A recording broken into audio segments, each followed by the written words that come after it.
What's going on, everybody? It's your boy C-Zar, and we are talking about ChainLink today. Link, L-I-N-K. Hit that like button, you guys. Subscribe if you want to see more content like this, and let's get into it, all right? It is the 30th day of September, and here we are sitting at about $21.08. I've had a few people request ChainLink over the past couple of days, over the past week now, and especially with that development with Swift and Link partnering up for payments, I think that that's pretty interesting as well. Here we are. Let's do some technical analysis. We're not going to talk about the news too much in this video.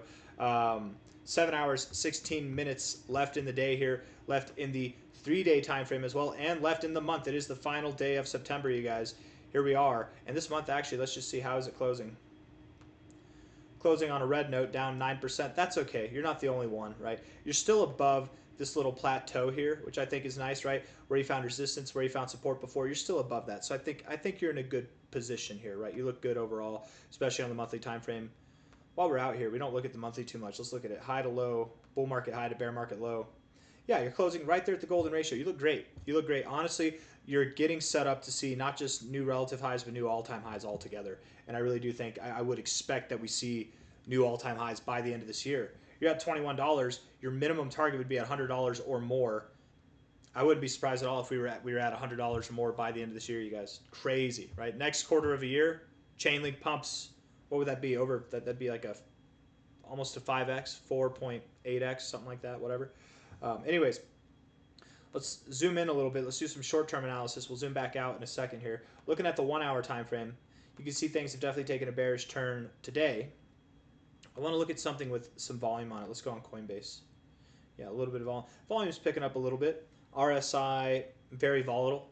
Oversold, overbought, oversold, overbought, oversold. That's how you know it's volatile. Moving to the upside, though, which is nice to see.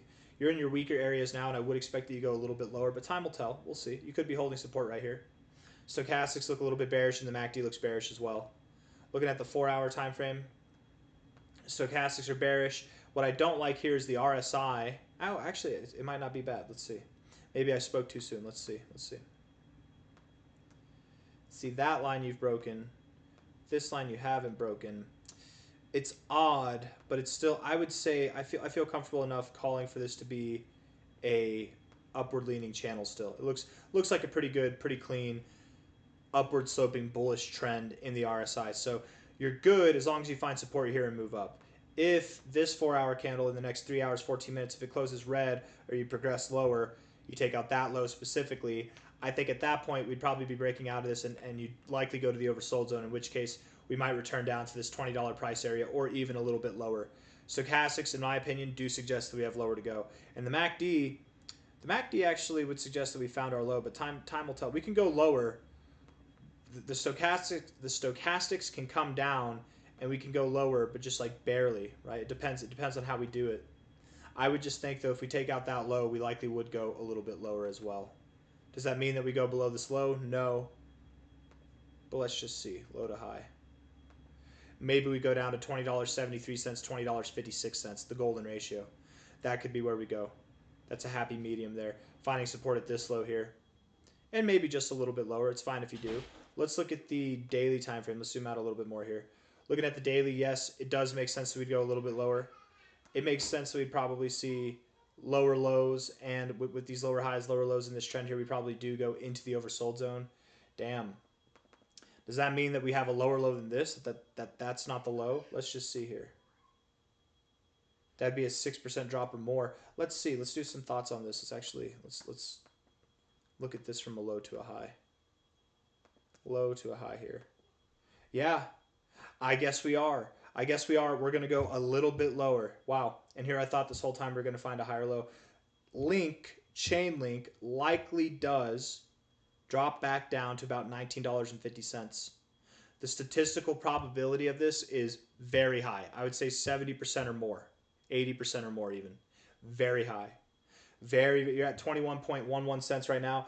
I would bet a lot of money that before you get up to 22.3 cents, sorry, $22.34, before you get up to this price, you will probably come back down to $19.50. Find support at prior resistance, find support at your 382, and then move up. It's classic. It's classic. That's probably what you're going to do going into the first week of October. I would expect between now and the end of this week, which would be Sunday. Sunday is the 5th, or maybe between now and the end of the following week, which that Sunday would be the 12th. Between now and the 12th, probably between now and the 5th, I would think, you find support down at this area. So you're going to be moving down. I wonder if that means Bitcoin's moving down too. No, no way. Because if Bitcoin goes where I think it's going to go, I don't think that it's going to go here. At this point, we're calling for this to be the low. But if it were to go lower, this would be the area. That's 7%. I don't see ChainLink dropping less than 7%. No way. I mean, maybe about the same. It could happen. I don't know. It could happen. I don't think so, man. Down 2.9% today. Bitcoin's down 1.2%. So you're kind of at a 2-to-1 pace there. With that being said, though, it is pretty common for the 382, this yellow line right here. It's very common for the price to wick a little bit below it. So if we do go even below $19, ChainLink is fine. We could go to $18.90, $19 itself, whatever. But something in that area, we're probably going to find support. And then from there, we'll likely move up and continue to rally higher. All right. So a little bit of a better understanding here. I did think that we found our low, but it looks like we're going to see slightly lower prices. We'll probably come in line and find support right at this weekly closing high right here. Right there at $19.50, $19.30, $19 itself, even a little bit lower. Look at this.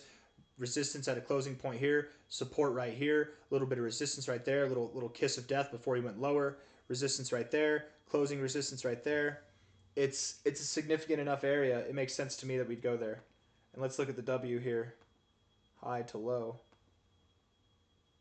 Yeah, I mean, I can see it happening. There's no real fibs that suggest us to go down there, but whatever. It would actually call for us to go down to about $18. Maybe we go as low as $18. I don't know. But I do think we have lower to go.